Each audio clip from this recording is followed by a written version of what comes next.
নমস্কাৰ বন্ধুসকল, স্বাগতম জনাইছোঁ আমাৰ এই চেনেলটোলৈ আপোনালোকক। বন্ধুসকল, আপোনালোকে পাঞ্জাৱ নেশ্যনেল বেংকত অনলাইনত কেনেদৰে একাউণ্ট খুলিব ঘৰৰ পৰা একলৈকে নোযোৱাকৈ, আৰু জিৰ' বেলেঞ্চৰ একাউণ্ট খুলিব পাৰিব ধুনীয়াকৈ আপোনালোকে। আৰু আপোনালোকে জানে জিৰ' বেলেঞ্চৰ একাউণ্টৰ অতিকৈ গুৰুত্বপূৰ্ণ হৈ পৰিছে আজিকালি। আৰু জিৰ' বেলেঞ্চ একাউণ্ট মানে হ'ল জনধন একাউণ্ট। জনধন একাউণ্ট মানে বহুতে বুজি নাপায়, বেলেগ বুলি ভাবে, কিন্তু জিৰ' বেলেঞ্চৰ একাউণ্টকে জনধন একাউণ্ট বুলি কোৱা হয়। গতিকে জনধন একাউণ্টৰ কিমান গুৰুত্বপূৰ্ণ, কিমান দৰকাৰী আপোনালোকেতো হয়তো জানায়েই সকলোৱে। চৰকাৰৰ যদি কিবা সুবিধা আহে, সুবিধা যদি দিয়ে চৰকাৰে, তেনেহ'লে প্ৰথমতে আপোনালোকক সেই জনধন একাউণ্টতে চৰকাৰৰ সা সুবিধাবোৰ দিয়া হয়। গতিকে আপোনালোকে এটা জিৰ' বেলেঞ্চৰ একাউণ্ট খুলিলেতো অতিকৈ গুৰুত্বপূৰ্ণ। গতিকে ঘৰৰ পৰাই আপোনালোকে কৰি ল'ব পাৰিব জিৰ' বেলেঞ্চৰ একাউণ্ট এটা। মই আজি দেখুৱাই দিম আপোনালোকক জিৰ' বেলেঞ্চৰ একাউণ্ট কেনেদৰে আপোনালোকে খুলিব পাৰিব পাঞ্জাৱ নেশ্যনেল বেংকত। গতিকে আপোনালোকে ভিডিঅ'টো স্কিপ নকৰাকৈ চাই থাকিব, মই ষ্টেপ বাই ষ্টেপ আপোনালোকক ধুনীয়াকৈ বুজাই দিম। গতিকে বেছি কথা নাপাতি ভিডিঅ'টোলৈ আমি আগবাঢ়োঁ। আপোনালোকে মোবাইল স্ক্ৰীনলৈ আপোনালোকক মই লৈ যাম এতিয়া, আপোনালোকে চাই থাকিব। চ' বন্ধুসকল, তাৰ কাৰণে আপোনালোকে প্ৰথমতে ক্ৰম ব্ৰাউজাৰটো খুলি ল'ব লাগিব। তাৰপিছত আপোনালোকে গুগলত যাব। গুগলত গৈ পেলাই ইয়াতে আপোনালোকে টাইপ কৰি দিব PNB, তাৰপিছত চাৰ্চ কৰি দিব। ইয়াতে একেবাৰে ওপৰত আহিছে প্ৰথমটো ৱেবছাইট পাঞ্জাৱ নেশ্যনেল বেংক বুলি। এই লিংকটোৰ ওপৰত আপোনালোকে ক্লিক কৰি দিব।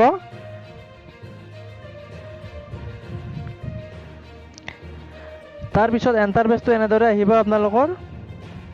আপোনালোকে ইয়াতে লেফ্ট চাইডে ওপৰত যিটো দেখা পাইছে মেনু বুলি এটা অপশ্যন আছে, তাত ক্লিক কৰি দিব। তাৰপিছত এণ্টাৰ পেজটো এনেদৰে আহিব। ইয়াতে কেইটামান অপশ্যন দেখা পাইছে আপোনালোকে, অকণমান তললৈ আহিব। তাৰপিছত আপোনালোকে এটা অপশ্যন দেখা পাইছে ইয়াতে অনলাইন ছাৰ্ভিচ বুলি, তাত ক্লিক কৰি দিব। তাত ক্লিক কৰি দিয়াৰ পিছত কেইটামান আকৌ অপশ্যন ওলাই আহিব এনেদৰে। ইয়াতে আপোনালোকে তললৈ আহিব, আহি পেলাই ইয়াতে দেখা পাইছে আপোনালোকে ছেভিং একাউণ্টছ 1 ইনষ্টেণ্ট KYC, তাৰপিছত একাউণ্ট 2 ভিডিঅ' KYC একাউণ্ট, এনেদৰে আছে। ইয়াতে আপোনালোকে 1 নম্বৰত ইনষ্টেণ্ট KYC, আপোনালোকে এইটোত যদি একাউণ্ট অ'পেন কৰে এইটোত ক্লিক কৰি পেলাই আপোনালোকে লগে লগে আপোনালোকৰ একাউণ্টটো অ'পেন হৈ যাব, আৰু লগে লগে আপোনালোকে একাউণ্ট নাম্বাৰ পাই যাব। আৰু দ্বিতীয়টো কৰিলে আপোনালোকে ভিডিঅ' KYC কৰিব লাগিব, তাৰপিছতহে আপোনালোকে একাউণ্ট নাম্বাৰ পাব। গতিকে মই আজি আপোনালোকক দেখুৱাই দিম 1 নম্বৰতে। আপোনালোকে 1 নম্বৰটোত ক্লিক কৰি ল'ব।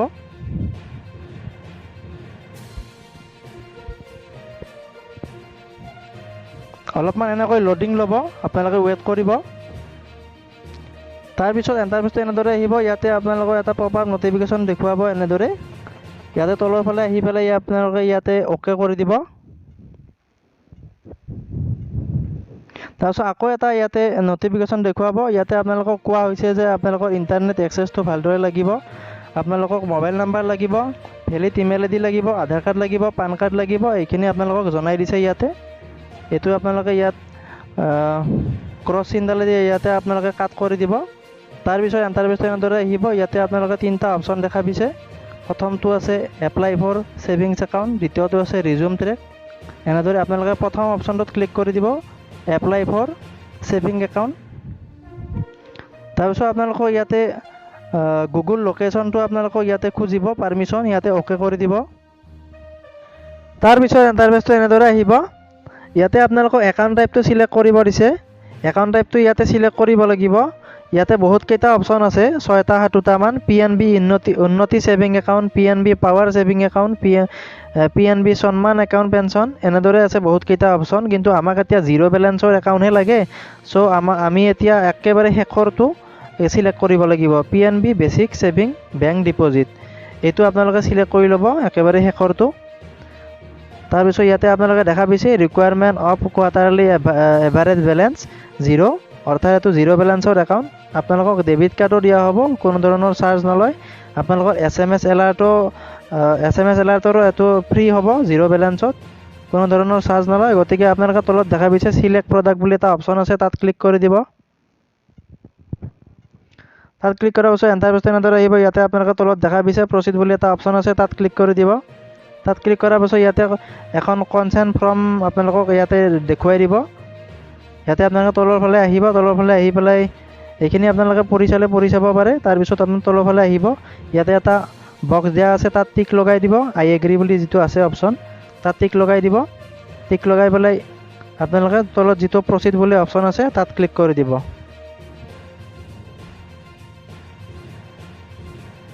তাৰপিছত এণ্টাৰ পেজটো এনেদৰে আহিব। ইয়াতে আপোনালোকে মোবাইল নাম্বাৰ এণ্টাৰ কৰিব লাগিব আৰু ইমেইল আইডি এণ্টাৰ কৰিব লাগিব। গতিকে আপোনালোকে ইমেইল আইডি আৰু মোবাইল নাম্বাৰটো এণ্টাৰ কৰিব ভুল নোহোৱাকৈ। এণ্টাৰ কৰা হোৱাৰ পিছত তলৰ ফালে আপোনালোকে দেখা পাইছে এটা বক্স আছে, তাত টিকটো লগাই দিব। টিক লগাই পেলাই আপোনালোকে তলত দেখা পাইছে প্ৰচিড বুলি এটা অপশ্যন আছে, তাত ক্লিক কৰি দিব। তাৰপিছত আপোনালোকৰ মোবাইলত এটা OTP আহিব, সেই OTPটো ইয়াতে এণ্টাৰ কৰি দিব।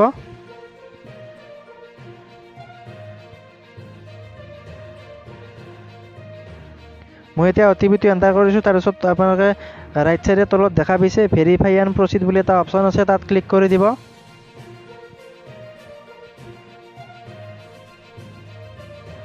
তাৰপিছত এণ্টাৰ পেজটো এনেদৰে আহিব। ইয়াতে আপোনালোকৰ পান কাৰ্ডৰ নাম্বাৰটো এণ্টাৰ কৰিব লাগিব। তাৰপিছত আপোনালোকৰ আধাৰ কাৰ্ডৰ নাম্বাৰটো ইয়াতে এণ্টাৰ কৰিব লাগিব। ইয়াতে আপোনালোকে পান কাৰ্ড আৰু আধাৰ কাৰ্ডৰ নাম্বাৰটো এণ্টাৰ কৰি দিব। ময়ো ইয়াতে দি আছোঁ এতিয়া।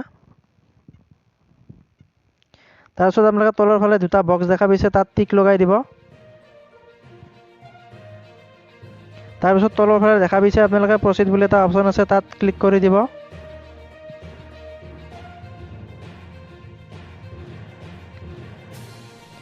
তাৰপিছত আপোনালোকৰ আধাৰ কাৰ্ডৰ লগত যিটো মোবাইল নাম্বাৰ লিংক হৈ আছে, সেই মোবাইল নাম্বাৰতে এটা OTP আহিব আধাৰ কাৰ্ডৰ ফালৰ পৰা। সেই OTPটো ইয়াতে এণ্টাৰ কৰিব লাগিব। OTPটো এণ্টাৰ কৰাৰ পাছত আপোনালোকে তলত দেখা পাইছে ৰাইট চাইডে তলৰ ফালে ভেৰিফাই এণ্ড প্ৰচিড বুলি এটা অপশ্যন আছে, সেই অপশ্যনত আকৌ ক্লিক কৰি দিব।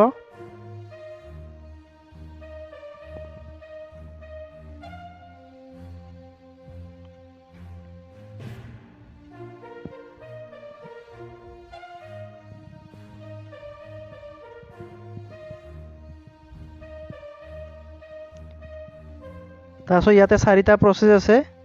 এই 4টা প্ৰচেছ কমপ্লিট হ'লে আপোনালোকৰ নেক্সট এণ্টাৰ পেজটো আপোনালোকে দেখা পাব। ইয়াতে অলপমান ৱেইট কৰিব। ইয়াতে আহি গ'ল। ইয়াতে আপোনালোকৰ আধাৰ কাৰ্ডত যিটো ডেট অফ বাৰ্থ আছে, আধাৰ কাৰ্ডত যি নাম আছে, আপোনালোকৰ এড্ৰেছ আছে, সেই সকলোখিনি এড্ৰেছ, নাম, বয়স, ডেট অফ বাৰ্থ সকলোবোৰ আহি যাব, অট'মেটিকেলি আহি যাব। ইয়াতে আপোনালোকে চাওক একেবাৰে ওপৰত নেম প্ৰিফিক্স বুলি আছে। ইয়াতে আপোনালোকে এইটো চিলেক্ট কৰি ল'ব, মিষ্টাৰ্ছ নে মিছেছ নে কি হয়, আপোনালোকে সেইটো নিজৰটো চিলেক্ট কৰি ল'ব। তাৰপিছত ইয়াতে বাকী একো কৰিব নালাগে আৰু এই এড্ৰেছবোৰ ইয়াতে অট'মেটিকেলি আহি গৈছে। তলত আপোনালোকে দেখা পাইছে প্ৰচিড বুলি এটা অপশ্যন আছে, তাত ক্লিক কৰি দিলে হ'ব। তাত ক্লিক কৰি দিব।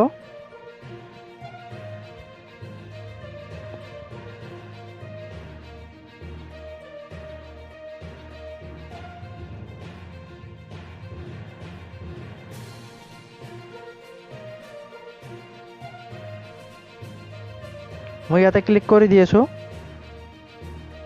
তাৰপিছত এণ্টাৰ পেজটো এনেদৰে আহিব। নেক্সট এণ্টাৰ পেজটো ইয়াতে আপোনালোকক সুধিছে প্ৰথমটো আৰ ইউ মেৰিড। ইয়াতে আপোনালোকে মেৰিড হ'লে মেৰিড দিব, ছিংগল হ'লে ছিংগল দিব।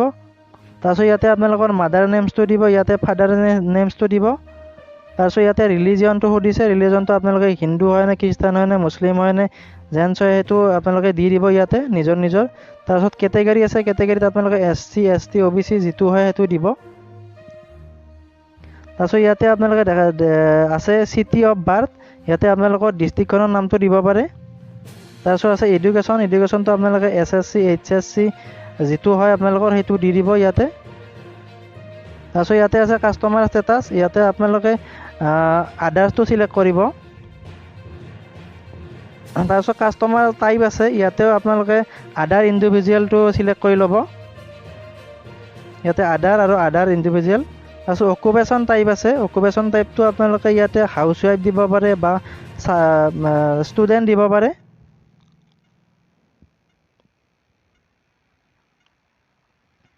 তাৰপিছত ইয়াতে আছে অকুপেশ্যন কেটেগৰী, অকুপেশ্যন চাব category, organisation name, designation, name of business, এইবোৰ আছে। এইকেইটা আপোনালোকে ইয়াতে একো দিব নালাগে, একো কৰিব নালাগে। ইয়াতে আপোনালোকে চাব এতিয়া এনুৱেল ইনকাম বুলি এটা অপশ্যন আছে, তাত ক্লিক কৰিব।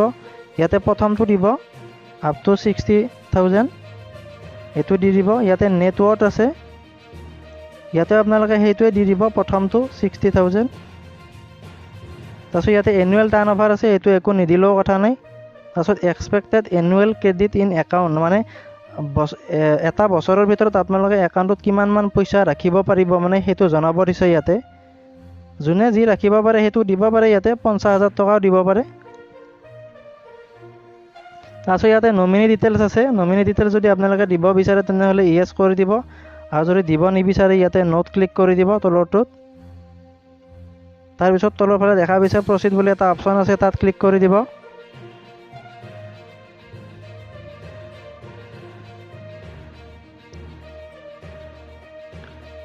প্ৰচিডত ক্লিক কৰাৰ আগতে আপোনালোকে ইয়াতে এটা টিক লগাব লাগিব, বক্সটোত দেখা পাইছে তাত টিক লগাব। তাৰপিছত প্ৰচিডত ক্লিক কৰি দিব। তাৰপিছত নেক্সট ইণ্টাৰফেচটো এনেদৰে আহিব। ইয়াতে আপোনালোকে ষ্টেটটো চিলেক্ট কৰি দিব, আসাম, আমাৰ যিহেতু অসম তেতিয়া আসাম দিছোঁ। ডিষ্ট্ৰিক্টটো চিলেক্ট কৰি ল'ব আপোনালোকৰ নিজৰ, আমাৰ বৰপেটা দিছোঁ।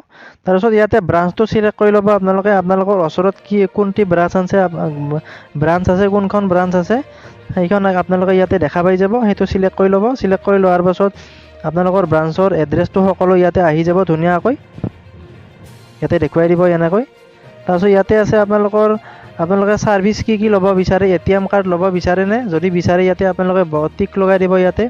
তাৰপিছত ইণ্টাৰনেট বেংকিং আছে, ইয়াতে টিক লগাই আছে। মোবাইল বেংকিং আছে, তাত টিক লগাই আছে। তাৰপিছত ইয়াতে আছে ফেচিলিটি টাইপ, মোবাইল বেংকিঙৰ ফেচিলিটিটো কেনেদৰে ল'ব আপোনালোকে, ভিউ অনলি বা ভিউ এণ্ড ট্ৰেনজেকশ্যন, ইয়াতে ভিউ এণ্ড ট্ৰেনজেকশ্যনত দিব। তাৰপিছত SMS এলাৰ্ট ইয়াতে টিক লগাই দিব। ষ্টেটমেণ্ট ইয়াতে টিক লগাই দিব যদি ল'ব বিচাৰে। আৰু চেকবুক আছে, চেকবুক যদি আপোনালোকে ল'ব বিচাৰে টিক লগাই দিব, ল'ব নিবিচাৰে নালাগে। আৰু পাছবুকটো অভিয়াছলি আপোনালোকে ল'ব বিচাৰিবই, সকলোৱে ল'ব, গতিকে ইয়াতে টিক লগাই দিব। তাৰপিছত তলত আপোনালোকে দেখা পাইছে ৰাইট চাইডে তলত প্ৰচিড বুলি এটা অপশ্যন আছে, তাত ক্লিক কৰি দিব। তাৰপিছত ইয়াতে আকৌ আহিব এনেকৈ কনচেণ্ট এণ্ড ডিক্লাৰেশ্যন বুলি এটা ইয়াতে আহিছে, আপোনালোকক ডিক্লাৰেশ্যনখিনি ইয়াতে দেখুৱাই দিব এনেদৰে। তাৰপিছত ইয়াতে আপোনালোকে দেখা পাইছে তলৰ ফালে এটা বক্স আছে আই এগ্ৰি, তাত এই বক্সটোত আপোনালোকে টিক লগাই দিব। তাৰপিছত ইয়াতে তলত আপোনালোকে দেখা পাইছে দুটা অপশ্যন আছে, আধাৰ OTP, মানে মই অসমীয়াত বুজাই দি আছোঁ চাওক। ইয়াতে প্ৰথমটো অপশ্যন আছে আধাৰ OTP, মানে হ'ল আপোনালোকে আধাৰৰ OTPৰ সৈতে আপোনালোকে একাউণ্টটো অ'পেন কৰিব পাৰিব, আপোনালোকে লগে লগে একাউণ্ট নাম্বাৰটো পাই যাব। আৰু তলত এটা অপশ্যন আছে ভিডিঅ' KYC, মানে আপোনালোকে ভিডিঅ' KYC কৰিলেহে আপোনালোকে একাউণ্ট নাম্বাৰটো পাব, গতিকে আপোনালোকে প্ৰথম অপশ্যনটো টিক লগাই দিব। প্ৰথম অপশ্যনত টিক লগাই পেলাই আপোনালোকে আৰু তলৰফালে দেখা পাইছে ইয়াতে এটা ডিক্লেৰেশ্যন দিব লাগিব, ইয়াতে ডিক্লেৰেশ্যনটো দি দিব আপোনালোকে, ইয়াতেও টিক লগাই দিব তলৰটোত। আপোনালোকে মাজতো টিক নলগাব, মাজতো টিক লগালে আপোনালোকে ভিডিঅ' KYC কৰিব লাগিব, তেতিয়াহে একাউণ্ট নম্বৰ পাব। গতিকে আপোনালোকে ওপৰৰটোত আৰু তলৰটোত আপোনালোকে টিক লগাই দিব, দি পেলাই ইয়াতে ছাবমিট বুলি অপশ্যন আছে, তাত ক্লিক কৰি দিব। ছাবমিটত ক্লিক কৰাৰ লগে লগে আপোনালোকৰ অকণমান আপোনালোকে ৱেইট কৰিব। ৱেইট কৰাৰ পিছত আপোনালোকৰ ইয়াতে ইণ্টাৰফেচটো এনেদৰে আহিব। ইয়াতে আপোনালোকক প্ৰিভিউ এখন দিছে, প্ৰিভিউ এপ্লিকেশ্যন, মানে আপোনালোকৰ এপ্লিকেশ্যনখনত কিবা যদি ভুল চুল আছে তেনেহ'লে আপোনালোকে ইয়াতে এডিট কৰিব পাৰিব, আৰু যদি নাই তেনেহ'লে আপোনালোকে ফাইনেল ছাবমিট কৰিব পাৰিব। আপোনালোকে এনেদৰে দেখুৱাই দিব। মোৰ যিহেতু মই চালোঁ মোৰ ভুল নাই, গতিকে মই ইয়াতে ছাবমিট কৰি দিম। যদি আপোনালোকৰ কিবা ভুল হয় তেতিয়াহ'লে আপোনালোকে পুনৰ ইয়াতে এডিট কৰিব পাৰিব। গতিকে এতিয়া মই ফাইনেল ছাবমিট কৰিম ইয়াতে, মোৰ যিহেতু একো ভুল হোৱা নাই, ঠিকেই আছে সকলো। ফাইনেল ছাবমিট হোৱাৰ পাছত ইয়াতে আপোনালোকৰ লোডিং ল'ব অলপমান, 4টা প্ৰচেছ আছে, কমপ্লিট হ'ব লাগিব। প্ৰচেছ হৈ আছে এতিয়া। এয়া চাওক মোৰ একাউণ্ট নম্বৰ আহি গ'ল, মোক ইয়াতে ৱেলকাম কৰি আছে, welcome to Euro account has been successfully open, bill' R Euro details. ইয়াতে ডিটেইল আছে, ৰেফাৰেঞ্চ নাম্বাৰ দিছে, কাষ্টমাৰ ID দিছে, একাউণ্ট নাম্বাৰ দিছে, ব্ৰাঞ্চ নেম দিছে, IFSC কোড দিছে। তাৰে তলেদি আপোনালোকে দেখা পাইছে কপি ডিটেইলছ, আপোনালোকৰ account number, reference number, IFSC code, এইবোৰ আপোনালোকে কপি কৰি ল'ব পাৰে। বা তাৰে চাইডেদি চাওক ডাউনলোড PDF বুলি আছে, তাতেও ডাউনলোড PDFত ক্লিক কৰি PDFটো আপোনালোকে ডাউনলোড কৰি ল'ব পাৰে, সকলোবোৰ ডিটেইলছ আহি যাব তাত। বা আপোনালোকে স্ক্ৰীনশ্বট ৰাখিব পাৰে। স্ক্ৰীনশ্বট ৰাখি পেলাই এতিয়া চাওক, এতিয়া আপোনালোকৰ কৰিবলগীয়া কাম এটা আছে সৰু। ইয়াতে আপোনালোকে তলত দেখা পাইছে proceed to video' KYC, proceed for video' KYC। আপোনালোকে ইয়াতে একাউণ্টটো, মানে আপোনালোকে যে এইটো একাউণ্ট খুলিলে এতিয়া, সেই একাউণ্টটো আপোনালোকৰ 1 বছৰলৈ থাকিব চলি ধুনীয়াকৈ। 1 বছৰ পাছত আপোনালোকৰ বন্ধ হৈ যাব যদিহে আপোনালোকে KYC একাউণ্টটোত নকৰে। গতিকে যিসকলে ভিডিঅ' কেৱাইচি কৰিব জানে বা ভিডিঅ' কেৱাইচিত কথা পাতিব পাৰে জানে তেওঁলোকে ভিডিঅ' কেৱাইচি কৰি ল'ব। আৰু যিসকলে ভিডিঅ' কেৱাইচি কৰিব নাজানে তেওঁলোকে 1 বছৰ নোহোৱাতে মানে 12 মাহ কমপ্লিট নহওঁতে 11 মাহ মানত বা 10 মাহ মানত 10 মাহ পিছত গ'লেও কথা নাই, গৈ পেলাই আপোনালোকে বেংকত ব্ৰাঞ্চত যাব এবাৰ, যাই পেলাই আপোনালোকৰ ভোটাৰ আইডি আধাৰ কাৰ্ড জেৰক্স কপি দি আহিব তাত জমা। তাৰপিছত আপোনালোকৰ ফুল কেৱাইচি হৈ যাব। তাৰপিছত আৰু আপোনালোকৰ একাউণ্টটো কেতিয়াও মানে বন্ধ হৈ নাযায়, চিৰযুগমীয়া হৈ চলি থাকিব। এতিয়া 1 বছৰৰ কাৰণে কোনো কথা নাই বাৰু, 1 বছৰ চলি থাকিব ধুনীয়াকৈ আপোনালোকৰ একাউণ্টটো। গতিকে আজিৰ ভিডিঅ'টোত এইখিনিয়ে আছিল। যদি ভিডিঅ'টো চাই আপোনালোকে ভাল পালে লাইক এটা কৰি দিব, লগতে চেনেলটো ছাবস্ক্ৰাইব কৰি দিব, লগতে কাষতে থকা বেল আইকনটো দবাই ৰাখিব যাতে এনেকুৱা ভিডিঅ'ৰ নটিফিকেশ্যনবোৰ আপোনালোকে সকলোতকৈ আগত পাই থাকে। আজিৰ ভিডিঅ'টো বহুত দীঘলীয়া হ'ল, তথাপিতো আপোনালোকে ধৈৰ্য সহকাৰে ভিডিঅ'টো সম্পূৰ্ণকৈ চোৱাৰ বাবে বহুত বহুত ধন্যবাদ।